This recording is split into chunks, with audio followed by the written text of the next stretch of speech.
Halo semuanya, selamat datang di sesi bedah materi kita kali ini. Nah, pembahasan kita hari ini spesial banget, dirancang khusus dengan sentuhan akademik buat teman-teman mahasiswa hukum yang lagi belajar secara online.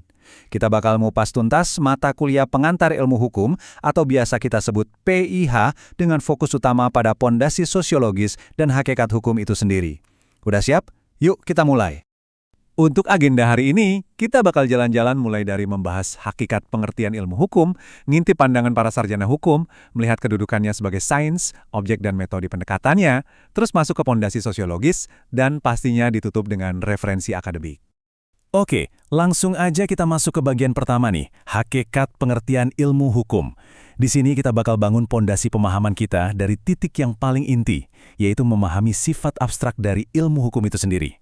Ada satu hal yang unik banget yang harus kalian tahu. Prof. Satchipto Raharjo pernah bilang kalau batas-batas ilmu hukum itu nyaris nggak mungkin ditentuin secara mutlak. Loh kok bisa? Ya karena ilmu ini pada dasarnya mencakup segala hal yang berhubungan dengan hukum dalam interaksi manusia. Yang pastinya nggak ada batasnya. Benar-benar kayak samudra ilmu yang luas banget deh.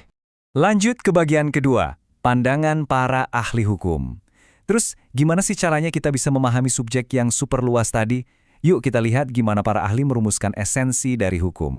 Pertama, ada Utrecht yang dengan brilian ngasih pandangan fungsional yang paling dasar. Menurut beliau, hukum itu pada intinya himpunan peraturan yang isinya perintah dan larangan. Fokusnya jelas banget buat ngatur tata tertib masyarakat dan menuntut kepatuhan. Ini sih realitas sehari-hari yang sering banget kita rasain kan? Sekarang, coba kita geser ke pandangan Immanuel Kant. Nah, di sini lapisannya jadi jauh lebih filosofis. Kan nggak cuma ngelihat hukum sebagai sesuatu yang mengekang, tapi justru sebagai bingkai yang mengatur kemerdekaan berkehendak.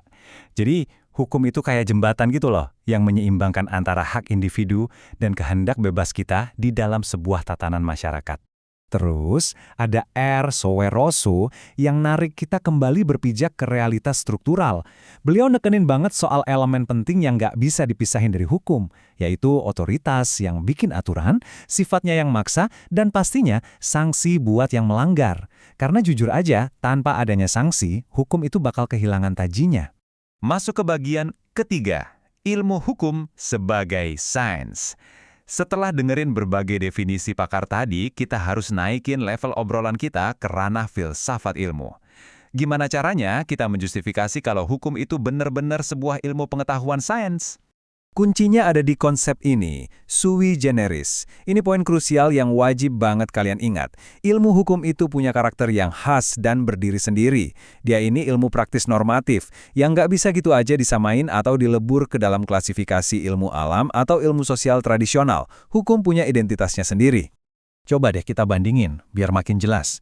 Ilmu alam dan sosial itu kan sifatnya empiris dan deskriptif ya.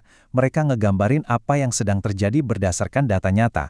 Beda banget sama ilmu hukum yang sifatnya normatif dan preskriptif. Hukum itu ngatur tentang apa yang seharusnya terjadi.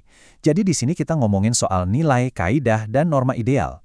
Kita sampai di bagian keempat, objek dan metode pendekatan. Kita udah sepakat kalau hukum itu sains, dan objek utamanya tentu aja fenomena hukum itu sendiri. Terus, gimana cara kita bedahnya? Sebagai pembelajar hukum yang handal, kalian dituntut buat menguasai 6 metode pendekatan ini.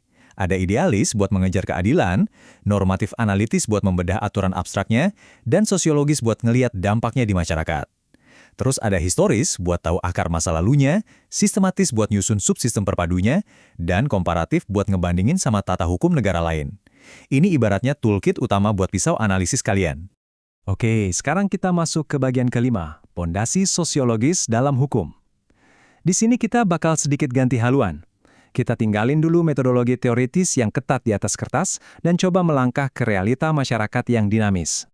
Saya mau ngajak kalian semua buat merenungkan pertanyaan kritis ini.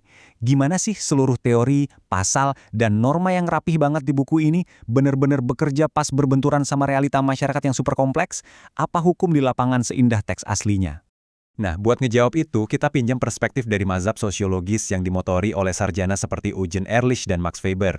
Mereka nih ngajarin kalau hukum itu bukan teks kaku yang mati. Sebaliknya, hukum itu adalah living law alias hukum yang hidup. Dia merupakan hasil kompromi, pertentangan, dan dinamika kekuatan sosial yang ada di masyarakat tempat hukum itu berlaku. Coba kita lihat kerangka kerja dari Joseph Goldstein. Ini ngungkap realita pahit sekaligus logis dari penegakan hukum loh. Di atas kertas, kita mengharapkan total enforcement atau penegakan hukum penuh. Tapi aturan hukum acara membatasinya jadi full enforcement. Ujung-ujungnya, karena keterbatasan waktu aparat, minimnya alat bukti, sampai kendala dana, jadilah actual enforcement di lapangan.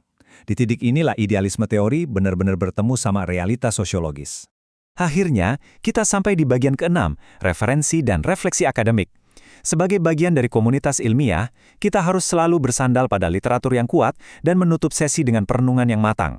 Buat rujukan esensialnya, kalian bisa lihat daftar pustaka yang memuat mahakarya dari tokoh-tokoh besar seperti L.J. van Apeldoorn, R. Suruso, sampai Peter Mahmud Marzuki. Saya saranin banget kalian untuk cari teks-teks ini buat memperdalam wawasan hukum kalian secara mandiri. Sekadar mempertegas ya, bahan presentasi yang kita bahas ini disusun khusus oleh tim penyusun kurikulum program studi ilmu hukum dari Sekolah Tinggi Ilmu Hukum Online. Jadi, video presentasi ini adalah media pengajaran resmi yang bisa kalian tonton secara online dan pastinya menjadi referensi utama bagi para pembelajar hukum dimanapun kalian berada.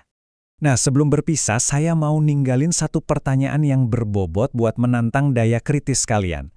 Mengingat hukum itu bernapas dan hidup bersama masyarakat, mampukah kalian kelak sebagai praktisi hukum menegakkan aturan dogmatis secara kaku tanpa mencederai rasa keadilan sosiologis yang sesungguhnya ada di lapangan? Sebuah refleksi besar buat jadi bekal kalian ke depan. Terima kasih banyak udah nyimak sesi kali ini, dan sampai jumpa di materi pembelajaran selanjutnya.